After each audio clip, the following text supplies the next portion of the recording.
When the Kanyakumari Express pulled in at Chennai Central, it took Velu some time to get off. When he finally stood on the platform, his legs felt wobbly, as if he was still on a moving train. "Oi, out of the way!" A porter went by with a loaded trolley. Velu jumped aside. He sat on a bench on the platform, putting his small bundle down. In all his 11 years, he had never seen so many people, except once a year at the fair in his village. People walked by, bumping into him with their suitcases. A voice announced something on a loudspeaker. Near him a group of people sat on their luggage, looking at a TV hanging from the roof. The noise. Velu put his head down on his knees, feeling miserable and exhausted. He had run away from his village 2 days ago. For 2 days he had eaten nothing but some peanuts and a piece of jaggery. In his bundle he carried a shirt, a towel and a comb. He had walked for most of the first day to Kannur and then got on the train to Chennai.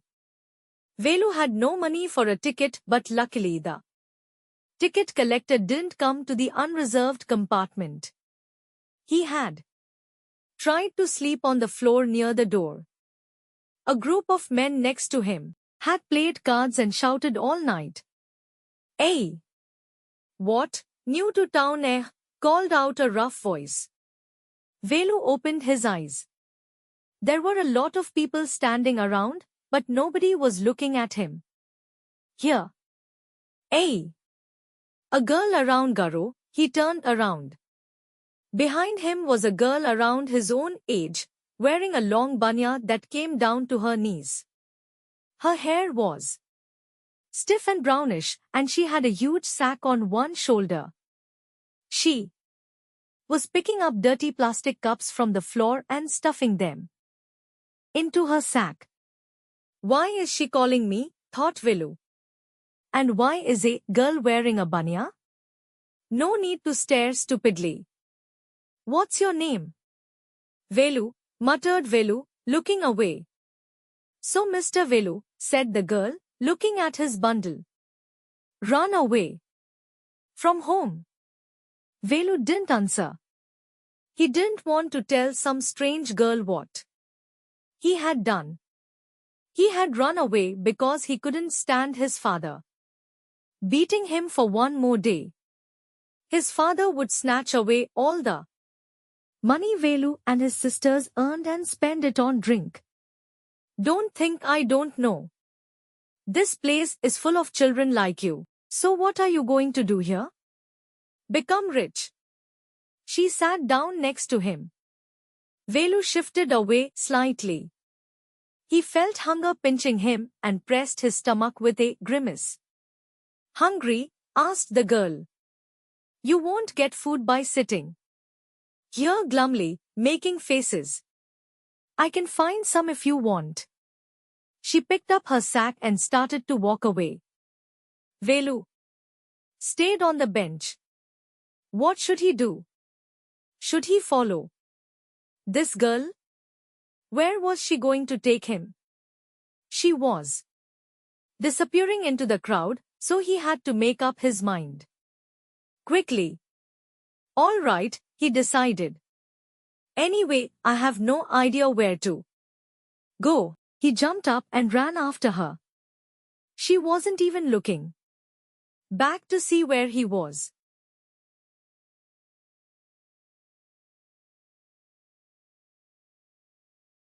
He caught up with the girl as she was leaving the station.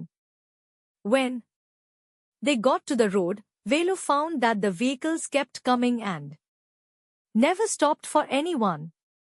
Smoke and dust flew at him from all sides, making his head spin.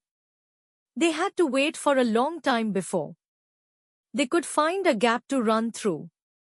Velu kept hesitating and the girl finally dragged him to the other side. "What do you think you're doing? Grazing cows? If you stand Around in the middle of the road like that, you'll be chutney. Velu's heart was still beating fast. He looked back at Central Station and the traffic speeding by. How had they managed to come through that? They walked along the side of the road under some huge signboards. Velu looked up at the pictures, banyans, car tires, pens, a woman holding a box. The writing was all in English, so he didn't know what it meant. The girl turned onto a wide bridge and walked up. Velu stopped and peeped over the railing. Under him, the road ran into the city. In the distance he could see huge buildings and towers and more roads. See that big building with the wall around it? If you're not careful, you'll soon be counting bars there. The girl grinned and pointed at a huge building. Velu squinted and read the Tamil sign, Central Jail. Why, I haven't done anything wrong. You don't have to do anything. Just don't get caught, that's all. What does she mean? Velu wondered. Meanwhile the girl was already heading down the bridge with the sack on her shoulder. What was in it? He had seen her putting plastic cups into it at the station. What are you carrying in that bag? Velu wondered down what she was. Things. Bottles, paper. Buy with them. He felt shy to ask any more questions. It was still morning but the sun blasted down on the tar and Velu's bare feet burned. It was not like walking on a mud road. He was soaked with sweat. He tried hard to walk in the shade and keep up with the girl at the same time. She walked really fast. How far away was the food? After almost an hour of walking, they stopped in front of a big building. Shri Rajrajeshwari Prasanna Kalyan Mandapam, read Velu. Slowly. A sign with letters made of flowers said, Groom, J. V. Vinayagan, Bride, Rani. Velu stared at the big cars parked. Hopes, said the girl shaking her thumb under his nose. She led him behind the hall. There was a big garbage bin overflowing with rubbish. Two goats were standing on the pile, fighting for a banana leaf. A cloud of flies buzzed around their legs. There was a rotten smell in the air. The girl picked up a squashy banana and held it out to Velu. Here's your food. Velu was shocked. Are we going to eat their leftovers? Chei. What do you think I am? A dog? I only take untouched food. Here, some more, catch. She threw him a vada. Velu looked at it with distaste. Come on, hero, eat it. You think I like it? I told you I'll find you something to eat. Don't think I have money to buy food for you. You'd better eat what you get until you have your own money. Velu hesitated, but his stomach squeezed him again. He gulped down the banana and vada. His stomach felt better immediately. He could have eaten at least 10 times more, but the girl could find only one more banana which she ate herself. It's too early, they've only eaten tiffin. If you're still hungry, you'll have to wait for them to finish lunch. You can wait if you want. I have to work, I'm going. She picked up a couple of bottles from the heap and threw it into her sack. Then she walked off. Velu panicked. He realized that if the girl left him, he had no idea where he was and what to do. It was better to stick to her, she seemed to know her way around. He ran after her again. "Hey," he called. He did not even know the girl's name. "Hey, what is your name?" he asked, hurrying behind her. She stopped and turned around. "Oh ho! So you've been following me around without even knowing my name." "Jaya, I'm not following you." "What then? Who got you food? Can I come with you?" "Where are you going?" "Come if you want. This bag is full, I have to go home to get another one." Velu stared. This was a canal? Near some puddles of water was a row of the strangest huts he had ever seen. They were built out of all sorts of things: metal sheets, tires, bricks, wood and plastic. They stood crookedly and looked as if they would fall any moment.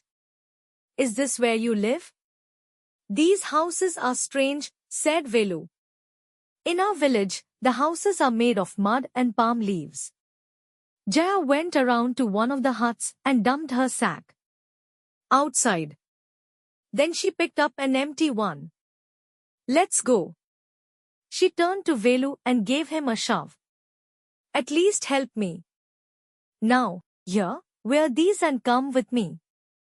She threw him a pair of old shoes without laces and pushed a sack and a stick into his hands. Velu was confused. What work did she want him to do with these things? The only work he had ever done was on the landowner's farm, weeding and taking cows out to graze. "Are there any farms in the city?" he asked Jaya. She laughed and thumped her stick on the ground. "Farms? There are no farmers here. We are ragpickers." "Ragpickers? See my sack. Full of things I collected." "Collected? From where?" asked Velu. "From rubbish bins, where else?" "You collect rubbish?" Velu had never heard of such a thing. "Aye, blockhead. It's not any rubbish. Only paper, plastic, glass, such things. We sell it to Jam Bazar Jaggu." Velu was puzzled. He had heard of people throwing away rubbish. But why would anyone want to buy rubbish? Who's Jam Bazar Jaggu? Why is he buying all this? You think he buys it for show? He sells it to a factory. Come on, I don't have time to waste, like you. Velu did not move.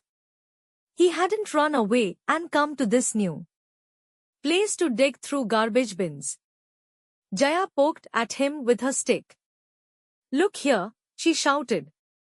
"If someone gets there before us, we don't get anything. Don't just stand there, posing big hero. I'm trying to help you. Who filled your stomach today?" Velu scratched his head and sighed. "I'll do it for now," he thought, "until I find a better job."